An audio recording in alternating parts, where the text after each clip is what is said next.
RTC bus పెట్టిన తర్వాత మేము చాలా మట్టికి అసలు మాకు ప్రయాణికులు లేక మేము వెలవెలబోతున్నాం, మా కుటుంబాలన్నీ ఆగమైపోయినాయని ఎన్నిసార్లు విన్నవించుకున్నా సరే మీరు వినట్లేదు. ఇప్పటికే 60 మంది ఆటో డ్రైవర్లు చనిపోయారు అని ఎన్నిసార్లు నెత్తి నోరు మొత్తుకున్నా సరే మీరు ఎందుకని పట్టించుకోవట్లేదు?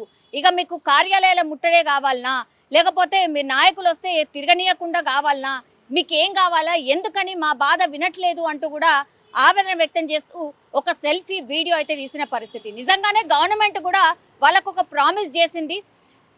ఫ్రీ బస్ వచ్చిన తర్వాత మహిళలకి చాలా వరకు ఆటో వాళ్ళ గిరాకీ తగ్గిపోతుందని వాళ్ళకు కూడా తెలుసు కాబట్టి రవాణా శాఖ మంత్రితోని కూడా ఆందోళనలు చేసిన తర్వాత వాళ్ళకు ఒక మీటింగ్ అయింది అసోసియేషన్స్తోని, సంఘాలతోని.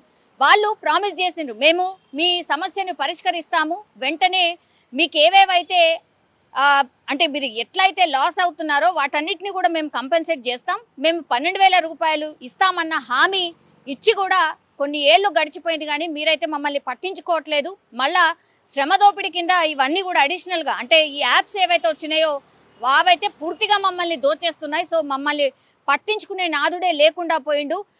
మేము ఇంకా ఊరుకోము, మేము ఉద్యమం చేయబోతున్నామనంటూ ఒక ఆటోకి సంబంధించిన యజమాని పూర్తిగా ఆవేదన వ్యక్తం చేస్తూ ఆయన విడుదల చేసినటువంటి సెల్ఫీ వీడియో ఇది. ఒక ఆటో అన్న